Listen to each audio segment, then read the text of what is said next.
भक्ति का सही स्वरूप क्या है?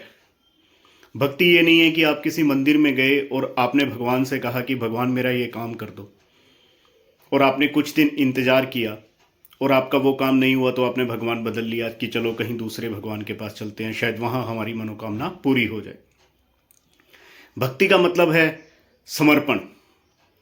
अगर भगवत गीता को हम ध्यान से पढ़ें तो दूसरे अध्याय के 7वें श्लोक तक सिर्फ भगवान श्री कृष्ण अर्जुन को सुनते हैं, लेकिन जब अर्जुन के समझ में नहीं आता कि वो क्या करे तो दूसरे अध्याय के 7वें श्लोक में अर्जुन कहता है कि कार्पण्य दोषो हत स्वभावम पृच्छाहम त्वहम धर्म संबूढ़ चेताहम यत् श्रेय शातनिशितम रही तत्मे शादी अहम अहम त्वहम प्रपन्ना। कि भगवान अब मुझे समझ में नहीं आ रहा है कि मैं क्या करूं, और वो कंप्लीट सरेंडर करता है। कार्पण्य का मतलब होता है कंप्लीट सरेंडर, समर्पण। तब भगवान श्री कृष्ण उसे कहते हैं कि अर्जुन तू युद्ध मेरे लिए कर ले और भगवान के ऊपर भरोसा रख, जो मैं कह रहा हूं वो तू कर ले। लेकिन अर्जुन पूरी निष्ठा के साथ भगवान श्री कृष्ण की इस बात तक ही सीमित नहीं रहता, क्योंकि वो दुनिया के सामने ऐसा प्रदर्शित नहीं करना चाहता था कि लोग अंधविश्वास के चक्कर में पड़े।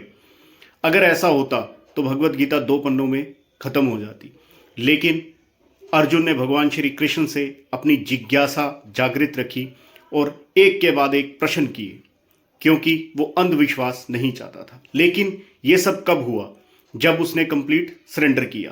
तरीके से जब हम भगवान श्री कृष्ण के सामने कंप्लीट सरेंडर करते हैं तो भगवान तुरंत मोर्चा संभालते हैं और अपने भक्त के लिए एक ऐसी शक्ति प्रदान करते हैं जिससे अगर हमारे जीवन में कभी कुछ बुरा हो भी जाए, लेकिन हमें विश्वास हो कि नहीं हमारा प्रभु हमारे साथ है, तो समय आने पर वो हमें हमारी सोच से ज़्यादा दे देते हैं। एक छोटी सी फोटो आप लोगों ने इंटरनेट पे देखी होगी, जिसमें एक व्यक्ति एक बिटिया से कहता है कि आप मुझे अपना ये टेडी बियर दे दो, लेकिन वो बिटिया कहती है कि नहीं मैं अपना टेडी बियर नहीं दूंगी।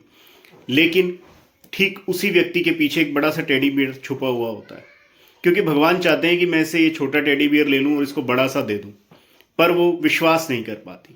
ठीक इसी तरीके से हम लोग भी भगवान के ऊपर पूर्ण निष्ठा और श्रद्धा से विश्वास नहीं कर पाते। कहीं ना कहीं समर्पण की कमी रह जाती है, जिसके कारण हमें अपने जीवन में कठिनाइयों का सामना करना पड़ता है।